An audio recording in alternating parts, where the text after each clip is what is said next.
this is a massive one. 3 Celtic stories you need to hear right now. And trust me, the last one changes the whole conversation. Martin O'Neill has quietly fired a warning shot at the board. Arnie Engels has lifted the lid on what's really changed behind the scenes. And then there's a striker link that's raising serious questions at Parkhead. Stay with me right to the end. We bring you daily news to keep you right up to date with the mighty Celtic. Hit subscribe and join in. Chris Sutton reckons Martin O'Neill has already fired a quiet warning shot across the bows, and if you're paying attention, you can hear it loud and clear. Yes, Celtic battered Dundee United 4-0. Yes, things suddenly feel calmer, more familiar, more like home. But don't get it twisted. This club is not out of the woods, and O'Neill knows it better than anyone. Saturday felt good, it felt right. Paradise smiling again. Players looking comfortable in their own skin. Football played with purpose instead of panic. But O'Neill didn't walk out talking about titles or momentum. He talked about help.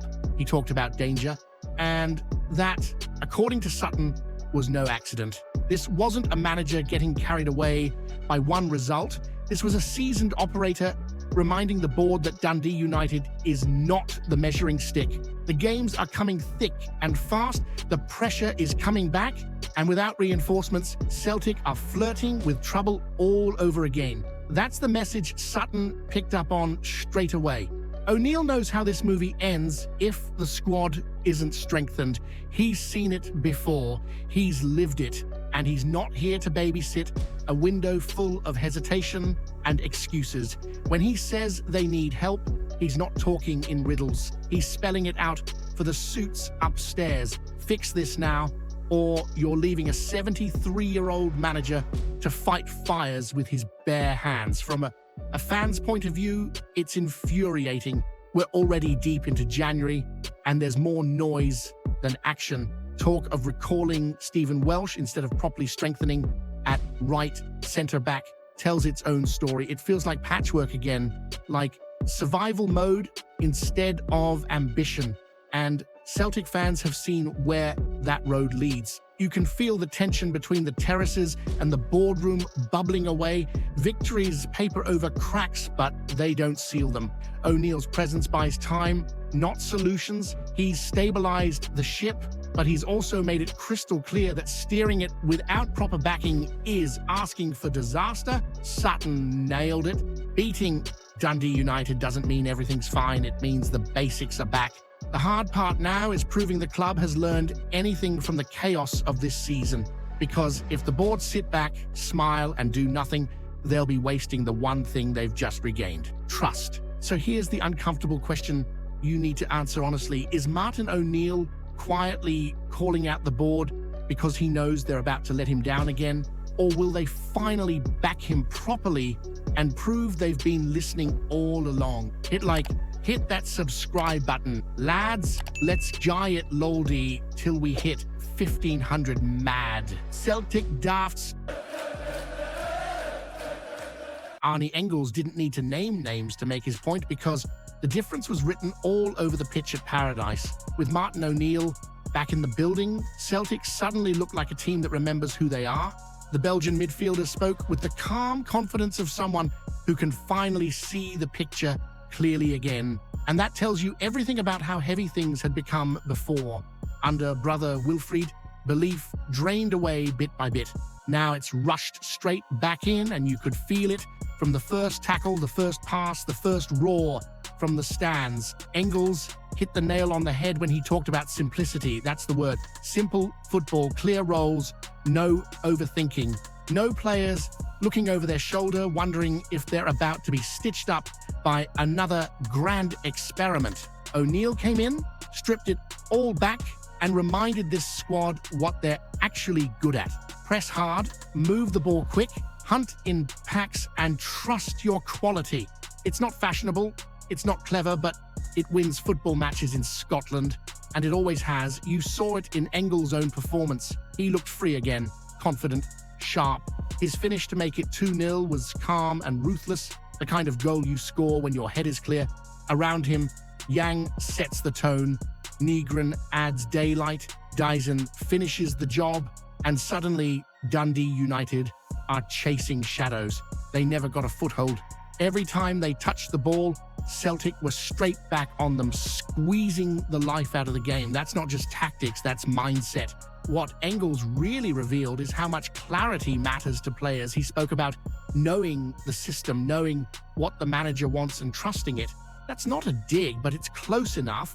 When football becomes complicated, confidence dies. When confidence dies, even talented squads look ordinary.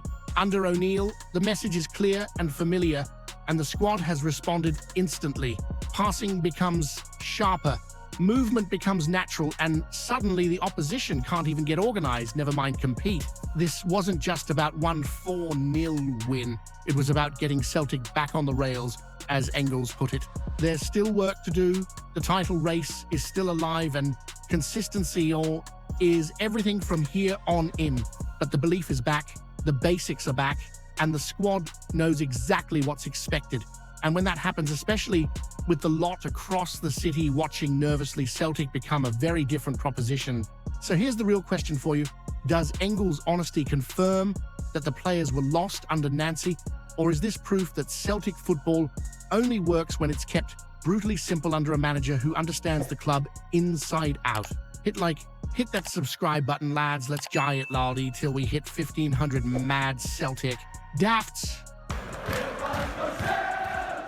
So now, the name doing the rounds is Mohamed Bamba, and you can tell straight away this one comes with a few raised eyebrows. With the Kyogo return hitting a wall, Celtic have shifted their gaze to France, and specifically to Lorient, where Bamba suddenly finds himself on the radar. Talks are said to be underway for a loan with an option to buy, but this is not some clean, straightforward opportunity. There's a bit of smoke around this one already. Bamba is 24, an Ivorian striker, and on paper, his career numbers don't look bad at all.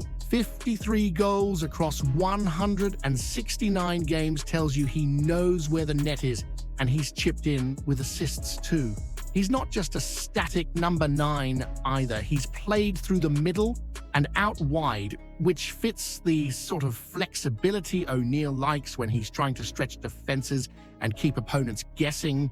That part makes sense, but here's where it starts to feel uncomfortable. This season at Lorient, the output has dried right up. 3 goals in 16 appearances is not the sort of form that screams solution to Celtic's striker problem. And then comes the bigger red flag. Bamba was left out of Lorient's French Cup squad at the weekend, not through injury, not through rotation, but as a punishment. His own manager has openly admitted it was down to repeated lapses in discipline. That's not gossip, that's straight from the horse's mouth. Minor sanction for lack of group discipline, but repeated enough that the manager felt he had to make a public example. When a coach talks like that, it usually means patience has already been tested more than once, and that's where the question really bites for Celtic. This club has just come out of a period where unity, clarity, and discipline were badly missing. Martin O'Neill has come back in, simplified everything, steadied the dressing room, and got everyone pulling in the same direction again. Confidence is creeping back, standards are being re-established, and suddenly Celtic look like Celtic. Do you really want to gamble on a player who's just been punished for not buying into the collective? There's also the simple football question. O'Neill needs goals now, not in theory, not over a career span, but right now in a title race. A striker low on confidence, low on form, and carrying discipline, question marks, feels like a strange fit for a manager who values trust and reliability above all else. This isn't a development project. This is a salvage job. You can see why scouts might like the profile and why a loan deal reduces risk. But even loans cost momentum if they go wrong. The last thing Celtic need is another forward who arrives with baggage and needs fixing before he starts delivering. So here's the uncomfortable question you need to answer honestly. Should Celtic be taking a chance on Mohamed Bamba at a moment when discipline and unity are finally back? Or is this exactly the kind of risky signing that could drag the club straight back into chaos. Hit that subscribe button, lads. Let's jai it. Loldy. Till we hit 1500 mad Celtic daffs.